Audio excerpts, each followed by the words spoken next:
আপনি কি জানেন বাংলাদেশের ভোটিং সিস্টেমে এমন কিছু লুপহোল আছে যেগুলো একটা দলকে খুব সহজেই স্বৈরাচারে পরিণত করতে পারে। জুলাইয়ের পরে হয়তো অনেকের মুখেই আপনি এই কথাটা শুনেছেন। এই কারণে বাংলাদেশে একটা গণভোট হয় আর সেখানে জনগণ হা ভোট দেয়। আমরা সবসময় জেনে আসছি বাংলাদেশের সংসদ এক কক্ষ বিশিষ্ট, কিন্তু গণভোটে হা জিতার পর সংসদ হবে দুই কক্ষ বিশিষ্ট, উচ্চ কক্ষ আর নিম্ন কক্ষ। এটা এমন না যে কেউ উপরে বসবে আর কেউ নিচে বসবে, এই ছবির মতো ব্যাপার না। চলেন একদম সহজ ভাষায় পুরো বিষয়টা জেনে নিই। বর্তমান বাংলাদেশে ভোটিং সিস্টেম হচ্ছে FPTP, অর্থাৎ পুরো দেশকে 300 আসনে ভাগ করা হয় এবং প্রতি আসনে যে সর্বোচ্চ ভোট পায় সেই দেশ পরিচালনা করে। দেখতে এই জিনিসটা অনেক বেশি ফেয়ার হলেও বাস্তবে কিন্তু ফেয়ার না। ধরেন একটা আসনে মোট ভোট আছে 100 জন, বিএনপি পেল 40 ভোট, জামাত পেল 30, এনসিপি 20 এবং চরমুনাই মাত্র 10। স্বাভাবিকভাবে এখানে 40 ভোট পাওয়া বিএনপি জিতে যাবে, কিন্তু একটা জিনিস চিন্তা করেন, বেশিরভাগ মানুষ মানে 60 জন মানুষ বিএনপিকে সমর্থন দেয় নাই বা বিএনপিকে চায় নাই, তবুও বিএনপি সবার প্রতিনিধিত্ব করবে, অর্থাৎ বেশিরভাগ মানুষই তাদের নেতা নিয়ে সন্তুষ্ট থাকবে না। 2 নম্বর প্রবলেমটা আরো বেশি সিরিয়াস।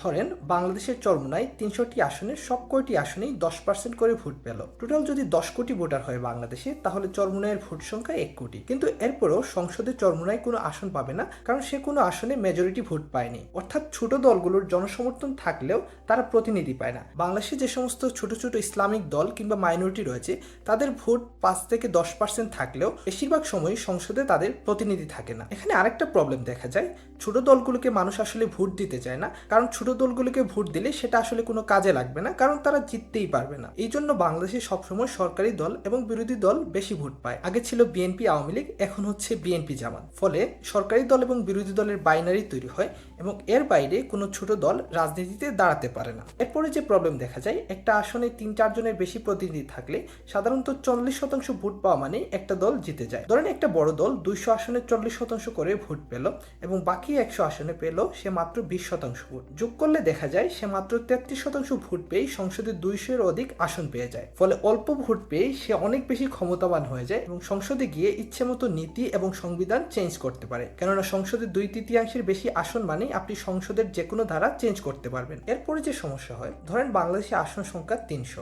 জামাত 100 আসনে জিতলো, কিন্তু বিশাল ব্যবধানে জিতলো, ধরেন 60 থেকে 80% ভোট পেয়ে। অপরদিকে বিএনপি 200 আসনে জিতলো, কিন্তু অল্প ব্যবধানে 45 থেকে 50% ভোট পেয়ে। এখন যে সমস্যা দেখা দিবে, জামাত যেখানে জিতেছে সেখানে সে অনেক বেশি ভোট নিচ্ছে, কিন্তু যেখানে হেরেছে সেখানে অল্প ভোটে হেরেছে। ফলে শেষে কি হবে, মোট ভোটে জামাত বেশি ভোট পেতে পারে কিন্তু আসন পাবে কম।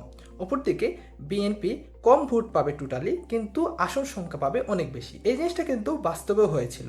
ট্রাম্প এবং হিলারি ক্লিন্টন যখন প্রথমবার নির্বাচন করেন, তখন হিলারি ক্লিন্টন টোটাল ভোট অনেক বেশি পেয়েছিলেন, কিন্তু আসন সংখ্যায় ট্রাম্প বেশি পায়, ফলে ট্রাম্প জিতে যায়। এই সবগুলো সমস্যা দূর করার জন্য এবার প্রস্তাব করা হয়েছে 2 কক্ষ বিশিষ্ট সংসদ। প্ল্যান অনুযায়ী নিম্নকক্ষ আগের মতোই সরাসরি নির্বাচিত 300 সদস্য নিয়েই গঠিত হবে, আর উচ্চকক্ষে থাকবে আরো 100 সদস্য। উচ্চকক্ষে আসন দেওয়া হবে মোট ভোটের উপর ভিত্তি করে। ধরেন বাংলাদেশের জাতীয়তাবাদী দল বিএনপি পেল মোট 40% ভোট, তাহলে তারা আসন পাবে 40টি। বাংলাদেশের জামাত ইসলামী পেল 30% ভোট, তারা আসন পাবে 30টি। যদি ইসলামী আন্দোলন বাংলাদেশ চরমুনায় 2% ভোট পায়, তাহলে তারা পাবে 2টি আসন। ফলে দেশের প্রায় সব মানুষের মত সংসদে প্রতিনিধিত্ব পাবে। আরেকটা বড় সুবিধা হলো, নিম্নকক্ষে পাশ হওয়া বিল উচ্চকক্ষে আবার এক্সপার্টরা পরীক্ষা করার সুযোগ পাবেন। ফলে সরকারের একক ক্ষমতা কমবে, কিন্তু সঠিক যাচাই করার সিদ্ধান্ত অনেক সহজ হবে। ফলে সরকারের ফ্যাসিবাদী প্রবণতাটাও কমে আসবে।